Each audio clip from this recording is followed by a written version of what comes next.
In this video, we are going to talk about measures of dispersion when we talk about data sets, and that's really just how the data is spread out. So we're going to see things like range and then standard deviation and then variance. So let's get started. And we're going to start by the range. So the range of a data set is the difference between the biggest value and the smallest value.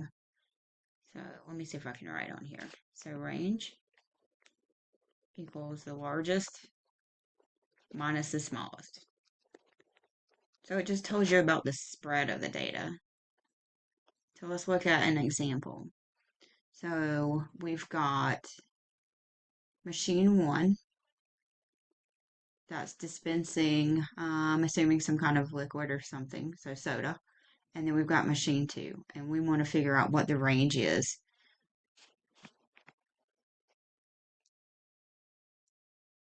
We'll look at range for machine one and range for machine two. So it's the biggest minus the smallest. So the biggest data value that I see is 10.07, and the smallest one is 5.85.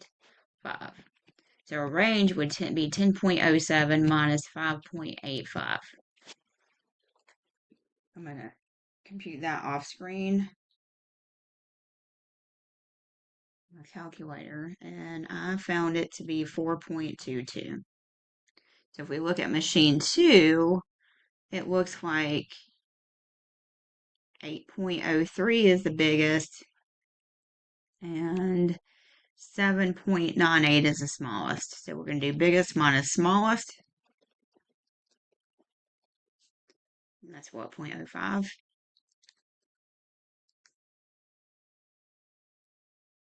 So if we asked which machine has the larger spread, we would say machine one has the larger spread because those data values are the biggest and the smallest has a bigger gap between those values than machine two. Machine two is keeping everything right around that 8-ounce mark versus this one where everything's just kind of spread out between almost 6 ounces and a little over 10 ounces.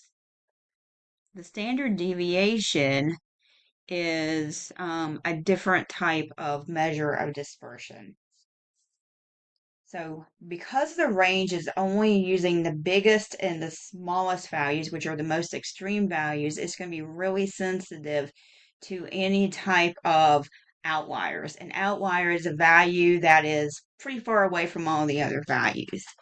So the standard deviation kind of takes into account all of the different values, and it's not going to be as sensitive to outliers. So we have a formula for a population standard deviation versus a sample standard deviation. So notice that we're using a Greek letter for the population, and that's always going to happen when we talk about a population, versus a sample standard deviation is using a regular letter, and in this case is S. So in both cases, what do? We take each x value, we're going to subtract it from the mean, and then we're going to square it. If we know all of the items in a population, so let's say we're looking at the heights of all the presidents. We have so many presidents, we know their heights. Then it would be really easy to compute a population standard deviation to see how those heights differ. What's the spread of those heights? And it's going to end up being an average of all of those differences, and those differences are called deviations. But if we're looking at a sample, then we're going to divide by n minus 1 instead of n. But it's still the same concept, each x minus the mean and squared. So this is for a sample. This is for a population.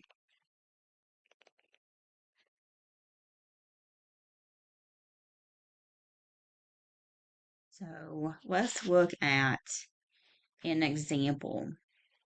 And there's a procedure that we're going to do. And I do this a little bit differently by setting up tables. I think it makes it a little bit easier.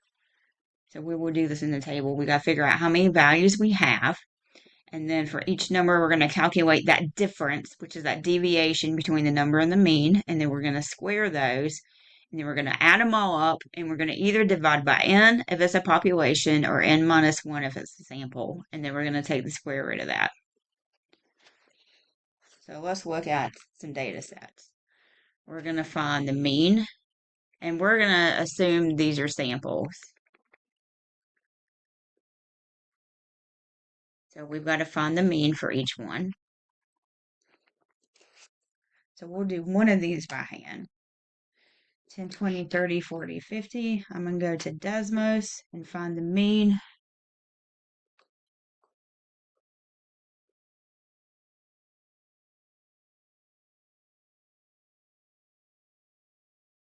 So that mean is 30.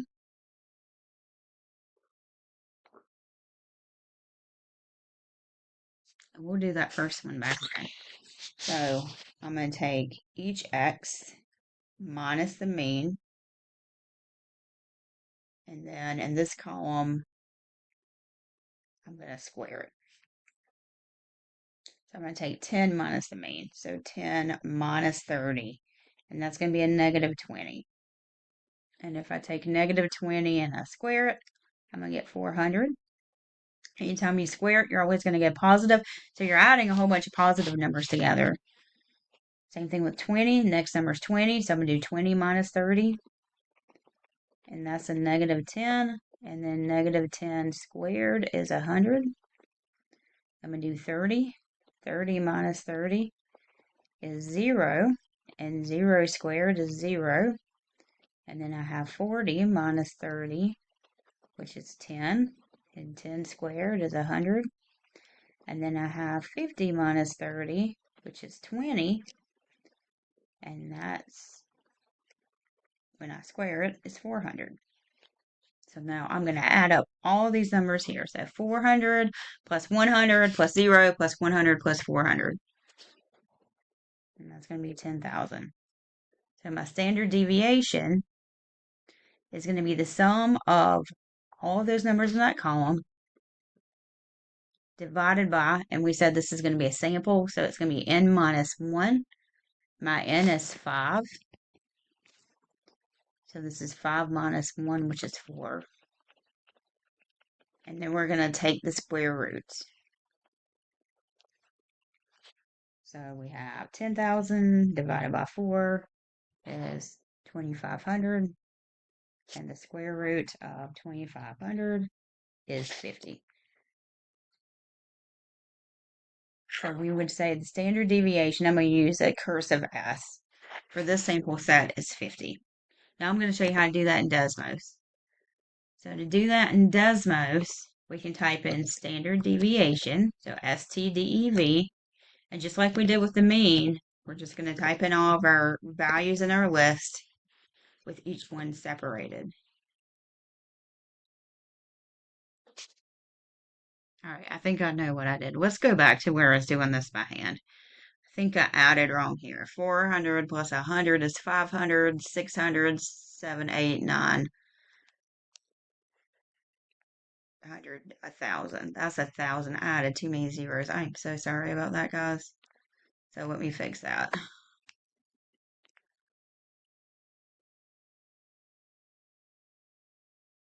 So now I've got 1,000 divided by 4, and 1,000 divided by 4 is 250, and the square root of 250 is 15.81.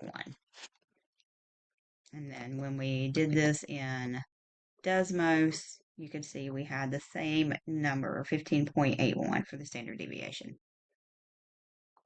Now we can find the standard deviation for the second set. So we have 2, 17, 30, 45, 56.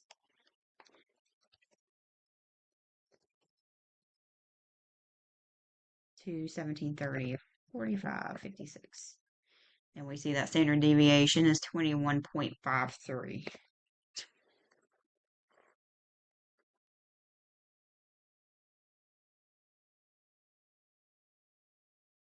And then we can find the mean for that data set. Just to kind of see, it's also 30. And then we had 5 values. So you can see that the means are the same, but the spreads are different. This one had a spread of 15.81. So on average, each value away from the mean is about 15.81 units if I were to average all those deviations together, whereas this one was spread out a little bit more. Well, and that makes sense when you think about it, because here's my smallest, here's my biggest. So that's going to have a bigger spread than the smallest and biggest from data set 1.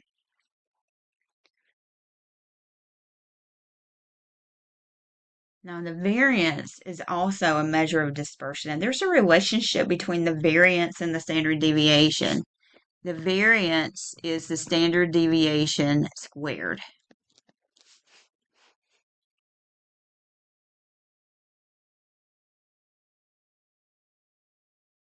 And if I want to think about how would I write the standard deviation in terms of the variance, if I know the variance, then the standard deviation is going to be the square root of that. So we can see that relationship between them.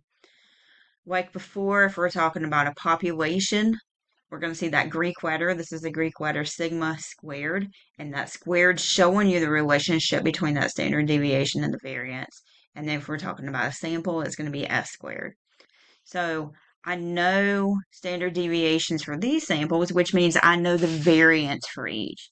So to find the variance, I can just square this value. So 15.81 squared, the variance is about 249.96. And the same kind of thing here. If I were to square that, I would get an estimation for that value, for that variance for the sample. And the reason I say that this is an estimation is because remember, we rounded this guy to 2 decimal places, which means there's going to be a little bit of rounding error here.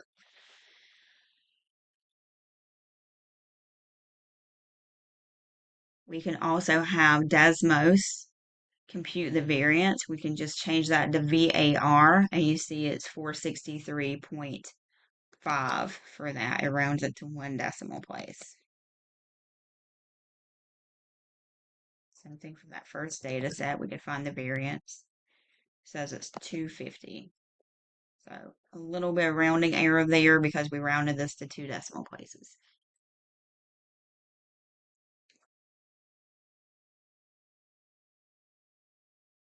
So in this example, we have 3 different companies and we have hours of constant use per battery. We could find the standard deviation for each of these samples. So take a minute, pause the video, see if you can find those standard deviations. And then we'll come back and compare it. So in this example, and I did this off screen, I got the standard deviation as 4.16 for the first set of data. I got 2.87 for the second set and 3.89 for the third set. They're asking us which company produces batteries for which the values representing hours of constant use have the smallest standard deviation. The smallest standard deviation is company dependable because their standard deviation is 2.87. The largest standard deviation, so that biggest difference between those values, is going to be with that first company, Ever So Bright.